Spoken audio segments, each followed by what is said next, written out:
Eu passei o dia de ontem mergulhado o exercício bem-aventurado terapêutico na teologia de Martim Lutero. Novamente lendo a sua série de pregações sobre a carta do apóstolo Paulo aos Gálatas. Eu considero esse livro do grande reformador alemão um dos 5 mais importantes da minha vida, do ponto de vista do socorro prestado à minha compreensão da essência do Evangelho, da minha formação espiritual e até mesmo da preservação da minha saúde mental.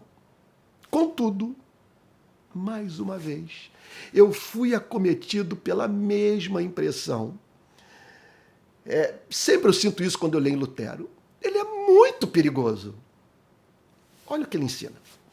Primeiro, não somos salvos pelo amor. O que isso significa? Se você esperar uma contabilidade das suas obras, dos seus gestos de amor, que lhe seja favorável, a fim de você se sentir seguro da sua redenção, você jamais se sentirá perdoado por Deus. O que é a fé? A fé significa o seguinte: você leu a lei e Moisés bateu na tua cara e chamou você de canalha, e você se sentiu triturado, moído e empalidecido diante do anúncio da lei. E no meio daquela perturbação toda, você ouve Jesus lhe dizer: venha a mim, você que está cansado e sobrecarregado, e eu o aliviarei. O que é a fé? A fé é o que o move a ir na direção de Cristo, confiando mais na misericórdia dele do que na sua inocência. Isso é extraordinário. Em segundo lugar, Lutero também ensina que nós não somos salvos por imitarmos a Cristo. Nós somos salvos pela fé em Cristo. Ele diz o seguinte: se Cristo veio para nos ensinar a obter salvação mediante a decisão de o imitarmos, simplesmente ele se tornou para nós pior do que Moisés, porque sua vida nos apresenta algo, mas muito mais profundo do que o que foi ensinado pelo Decálogo. Porque simplesmente imitar a Jesus significa imitá-lo no seu amor sacrificial. Não há nada mais contrário à natureza humana do que amar sacrificialmente, de você dar a vida pelos seus inimigos. Então, Lutero dizia o seguinte: Jesus não é um legislador, ele é salvador. Ele veio não para dizer o caminho que devemos tomar a fim de que, mediante trabalho duro, sejamos salvos. Ele veio para nos salvar. Terceiro lugar, Lutero dizia o seguinte, hoje eu li isso novamente, mas é interessante que eu tinha me esquecido dessa declaração dele, e hoje me deu até, quase eu tuitei, mas ele diz que Cristo é o diabo do diabo. Assim, ele que atazana a vida do diabo, ele que acusa o acusador. O acusador pega a lei e diz que você e eu não valemos nada e que não há esperança para a nossa vida. E Cristo diz que ele não tem o direito de fazer isso com você e comigo, porque pela fé nós morremos com Cristo, pela fé nós ressuscitamos com Cristo e que nós, portanto, nos reconciliamos com Deus, pois Deus abriu um caminho finalmente de redenção para você e para mim, não mais mediante trabalho duro, obediência perfeita, sujeição completa à lei, mas pela fé no Cordeiro de Deus que tira o pecado do mundo. Que coisa maravilhosa. Quer dizer, o inimigo nos persegue e Cristo, na sua obsessão por nos salvar, persegue o inimigo das nossas vidas, transformando-se assim no diabo do diabo. Coisa maravilhosa. Outra coisa que ele diz é o seguinte, olha só, tomem cuidado, que o diabo costuma se apresentar vestido de Cristo. Isso é sensacional. Porque ele diz que nas horas em que nós estamos culpados, sobrecarregados de remorso, Cristo se coloca do nosso lado. Que espécie de Cristo? Um Cristo duro, um Cristo severo, um Cristo ameaçador. Aí ele diz o seguinte, Lutero, olha, cuidado que a suprema obra do diabo é nos levar a confundir Cristo com ele. E para tal, muitas vezes, ele se apresenta como Cristo, mas um Cristo severo. E como eu sei que é o diabo e não Cristo que se aproxima de mim nessas horas em que, após o pecado, eu estou tomado de arrependimento e culpa. Ele diz o seguinte, eu sei que é o diabo e não é Cristo, porque Cristo jamais trata com aspereza aquele que se arrependeu do que fez. Para esse ele é sempre cordeiro, doce, amoroso, misericordioso, sempre capaz de dizer, onde estão os teus acusadores? Ninguém te condenou, nem eu tampouco te condeno, agora vá e não peques mais. Outra afirmação perigosíssima de Lutero, ele diz o seguinte, ele diz que a fé deve reinar na consciência. Ele ensina isso claramente. Ele diz que a lei deve governar o corpo, deve apresentar, quer dizer, nós devemos nos abrir para isso, para que ela nos apresente o caminho da santificação, mas no campo da consciência deve reinar a fé somente, que a lei não pode emergir nessa parte da nossa vida, na nossa consciência, uma vez que ali Cristo quer reinar soberano. Então nós devemos viver absolutamente conscientes do fato que não temos mais ligação com a lei, que ela que ela não nos é mais apresentada por Deus, uma vez que estamos em Cristo, como caminho de obtenção da vida eterna. Nossa relação não está com Deus, não está mais pactuada num relacionamento baseado em obediência, mas sim em graça, que pede de você e de mim fé. Fé. Fé que, obviamente, se expressa mediante uma vida tomada de amor. Ele diz ainda o seguinte, olha só, outro ponto. Cristo não é Moisés. Não confunda Cristo com Moisés, Moisés com Cristo. Moisés veio para preparar o caminho para Cristo. O que levou João a dizer é que a lei veio por Moisés, mas a graça e a verdade vieram por meio de Jesus Cristo. Então não veja Jesus como um segundo legislador e mais severo do que Moisés. Jesus veio fazer por você e por mim o que Moisés não foi capaz de fazer. Moisés apresentou a lei. E aí nós olhamos para a lei e falamos, isso é racional, isso faz todo sentido. Aliás, é isso que eu peço de todo mundo com quem eu me relaciono. Com tudo que eu peço, eu não cumpro. E aí Jesus, vendo o nosso desespero, interveio. E disse o seguinte, olha só, eu vou fazer por você o que Moisés não pôde fazer. Moisés foi útil, fez com que você viesse a mim. Mas agora, deixe Moisés de lado e ouça o que eu tenho a lhe dizer. Entre na casa do Pai, não passe pela senzala, não tente comprar essa salvação, participe da festa, deixe-se vestir pelo Pai, troque essa roupa, essa indumentária rota, suja, encardida, receba anel para o seu dedo, sabe? sandália para os seus pés, porque só o escravo anda descalço.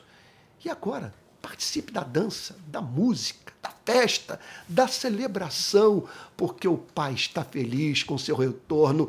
Participe da festa, como se nada tivesse acontecido. Deixe-se tratar pelo Pai, sabe, como um filho. Ele se alegra de ver você surdo para a lei e apenas ouvindo a canção do Evangelho. Lutero ensina tudo isso. Outra coisa que Lutero... tem uma declaração, não está nem aqui nas minhas anotações. Ele diz o seguinte: o que é o Evangelho? O Evangelho é o que faz com que tiremos os nossos olhos do Monte Sinai pegando fogo e olhemos para o bebê mamando no seio de Maria. Que coisa linda. Outra coisa que Lutero ensina, olha só, precisamos aprender a concordar com o diabo. Lutero ensina isso, você acredita? Que nós devemos aprender a concordar com o diabo. Então vem o diabo e apresenta aquela fieira de iniquidade. Seu histórico de erros, de equívocos, de pecados, daquilo que lhe traz vergonha. Aí o que Lutero diz? Que você deveria muito bem concordar com o diabo e dizer: olha, você está absolutamente certo, lembrança precisa do que eu fiz e do que eu deixei de fazer. E eu não sei por que você esqueceu-se de alguns fatos, você deixou de apresentar alguns maus testemunhos, sabe, da minha vida, algumas manifestações de egoísmo que me causam vergonha. Não sei porque você não mencionou. E quero dizer o seguinte: justamente pelo fato de você estar dizendo tudo isso, que eu me desespero por Cristo. Então eu quero lhe agradecer, porque com esse discurso você só faz aumentar a minha dependência de Jesus e crer que se eu tiver que entrar no céu, vai ser pela graça de Deus, mediante a fé somente. Isso não é extraordinário? Olha só, outro ponto, outra coisa que Lutero declara, que a justificação pela fé acaba com a tirania da liderança religiosa.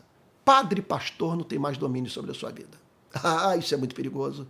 Por quê? Porque você sabe que, mediante o arrependimento e fé, você recebeu o abraço do Pai. Suas dívidas foram canceladas. Você não precisa da mediação da igreja a fim de obter dons espirituais, a fim de obter redenção, a fim de ter acesso à presença do Pai. Desfaz-se a tirania das instituições religiosas sobre a consciência humana. Ninguém tem mais o direito de exigir comportamento bizarro da sua parte, prática de idiotices, de sandices, a fim de você chamar a atenção da divindade. Seus pecados foram perdoados e agora você sai pelo mundo com suavidade de alma, de consciência, na alegria do coração redimido, para espontaneamente praticar as obras do amor. Aí o amor entra. Outra coisa que ele ensina. Isso aqui é maravilhoso. Ninguém torna-se cristão pela tentativa de obedecer à lei. Primeiro, pela fé, você é reconciliado com Deus. O Espírito Santo vem fazer habitação no seu coração. E aí, então, esse caminho de obediência é viabilizado. Então, você é considerado pelo Evangelho justo, não por praticar obras de justiça. Você pratica as obras de justiça porque foi tornado justo pela graça de Deus mediante a fé de um Deus, portanto, que o considera justo, apesar do seu histórico de vida, uma vez que você ouviu o absurdo da mensagem de Cristo, que declara que os seus pecados estão perdoados, sem que você tenha trabalhado para isso. O que levou Lutero, portanto, a dizer, e aqui é a minha 10ª e última citação perigosíssima de Lutero. Ele diz o seguinte: a remissão dos pecados é recebida pelo pecador arrependido como a chuva. A terra nada faz. Deixa eu tentar explicar melhor. A terra nada faz para receber a chuva. Ela vem. A revelia da terra. Então ele está dizendo o seguinte: o que é o Evangelho? É receber essa salvação como a chuva. Vem do alto. Você nada faz para recebê-la. É pura graça. Puro amor. Então, olha só. Concluindo. Nada mais perigoso do que isso. Você ouve uma mensagem. Quando ele diz esse negócio da consciência, meu Deus, ele diz: aqui reina o Evangelho. Isso é revolucionário. Do ponto de vista da história das instituições religiosas, não tem paralelo. Não tem paralelo, porque ele está dizendo o seguinte: sua consciência está livre desses grilhões. Você agora simplesmente vive como redimido. Os seus pecados do passado, do presente e do futuro foram perdoados. Você está num outro mundo. Sim, num outro mundo.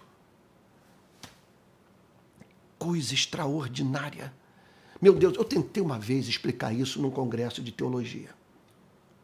E disse o seguinte: pensemos aqui na questão das drogas, da proibição do uso da maconha. É interessante isso, observar que se você estiver no Rio Grande do Sul, se for encontrado usando drogas, você vai ter, usando maconha, você terá problema com a polícia. Mas se você atravessar a fronteira e for encontrado no Uruguai fumando maconha, você não terá problema com a polícia, porque a maconha foi legalizada. A produção e venda de maconha foram legalizadas no Uruguai. Então eu diria o seguinte, que nós estamos no Uruguai. Se você não tiver que se drogar, veja só, isso tal acontecerá não por medo da polícia, mas porque há uma outra espécie de motivação que o leva a não querer usar droga. Eu acho extraordinário na fé cristã, porque é isso que faz com que o Evangelho não nos neurotize, porque ele elimina esse elemento de compulsão que é próprio dessa legislação rigorosa. Que veja só, porque a natureza humana, o que eu estou querendo dizer é o seguinte: há uma tendência no espírito humano de desejar aquilo que é proibido. O Evangelho diz: você está no reino do amor. E aí faz uma amarração que é de uma sabedoria divina. E ao mesmo tempo, apesar de estar no reino do amor, não temer a lei, eu, contudo, movido pela mais profunda gratidão, eu continuo a servir ao meu Deus. Ainda que me fosse anunciado, plagiando aqui Calvino, que inferno e demônios não mais existem. Coisa maravilhosa. Então, nada mais perigoso do que a pregação de Lutero, nada mais doce e nada mais libertador. Então, eu prefiro ficar com essa mensagem perigosa que honra a Cristo, que torna Cristo um verdadeiro redentor, um salvador. O Evangelho, uma autêntica boa nova. E a vida cristã, uma delícia. Sabe?